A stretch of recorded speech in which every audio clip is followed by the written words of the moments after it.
আল্লাহ বলে বিকাল বেলা আমাকেই ডাকো, ওয়াহিনা তুজহিরুন, দুই প্রহরে দুপুর বেলা আমাকেই ডাকো। আল্লাহ বলে বান্দা শুধু আমাকেই ভাবো, আমাকেই ডাকো, আমার সাথেই সম্পর্ক গড়ো।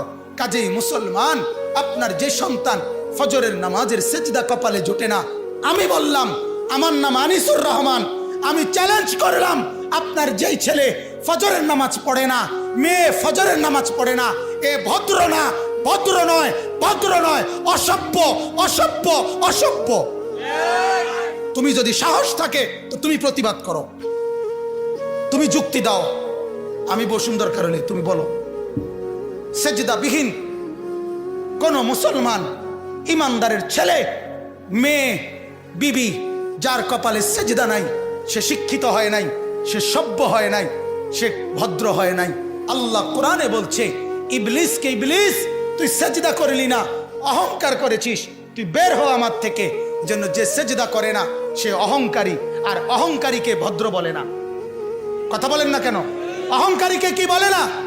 ভদ্র বলে না। নাই তো বলেন আপনি পৃথিবীর কোন ডিকশনারিতে আছে কথা যে অহংকারীকে সভ্য বলে, অহংকারীকে ভদ্র বলে? আল্লাহ তো কোরআনে বলছে সেজদা না করা এটা অহংকার। এটা কি বলেন না? তাইলে অহংকারী কি ভদ্র হয়? অহংকারী কি সভ্য হয়?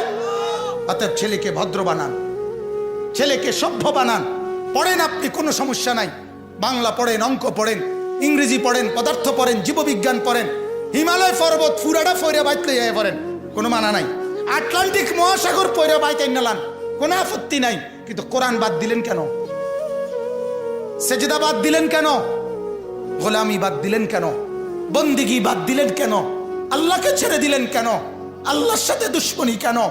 যে ছেলেটা সারাদিন একটা ওয়াক্ত নামাজ পড়ে না, যে বিবি একটা ওয়াক্ত নামাজ পড়ে না, যে মেয়েটা পর্দা করে না, তারে জিজ্ঞাসা করেন না যে মা সবার সাথে সম্পর্ক বজায় রাখো, মালিকের সাথে কেন দুশ্মনী? আল্লাহর লগে কি নারাজি হইলা? আল্লাহর সাথে কি দুশ্মনী? আল্লাহর লগে কেন রাগ করলা? কেন রাগ করলা? এই বাপ, তোমরা যারা সেজদা করো না, তোমরা বলো না বাজান, বলো না, এই দরদি ভাই চিৎকার করে বললাম, তুমি যদি বলো তোমার পায়ে ধরতে, আমি পায়ে ধরতে রাজি। তুমি যদি বলো তোমারে জড়িয়ে ধরে কাঁদতে, আমি কাঁদতে রাজি। তুমি বলো কেন আল্লাহর সাথে রাগ করলা? কেন আল্লাহর সাথে রাগ করলা? কেন আল্লাহর সাথে নারাজ হইলা? কেন সেজদা কপালে জুটলো না? কেন মালিকের সাথে সারাদিনের এত কিছুর বিনিময়ে আল্লাহ তাআলা একটা মিস কল দিলে, 2 সেকেন্ডের একটা মিস কল দিলে বন্ধু তুমি টের পাও তোমার মোবাইলে মিস কল আসছে। এত বড় মসজিদে 6টা মাইকের হরন দিয়া আল্লাহু আকবার বলে তোমারে ডাক দেয়, তোমার একটা বারও কানে লাগে না, বিবেকে লাগে না। তোর মতো শক্ত ডাকাত, তোর মতো পাষাণ বেটা আর কে হইতে পারে? বেটা কথা বলেন না কেন? তুই ডাকাত, কত বড় ডাকাত! হ্যাঁ, এজন্য ইনশাআল্লাহ আল্লাহকে রাজি করব। বলেন ইনশাআল্লাহ। সেজদা করব তো ইনশাআল্লাহ। যুবকরা তোমরা বলো না ইনশাআল্লাহ। নওজোয়ান তোমাদেরকে বলি, আমার আশা ভরসার স্বপ্ন এই নওজোয়ানদেরকে জাগানো। আমি সারা দিন রাত চাই যুবকরা জেগে উঠুক, কারণ আগামীর পৃথিবী, গোটা বিশ্ব 2 ভাগ হবে। এটাই পৃথিবীর পুরা ভবিষ্যৎ।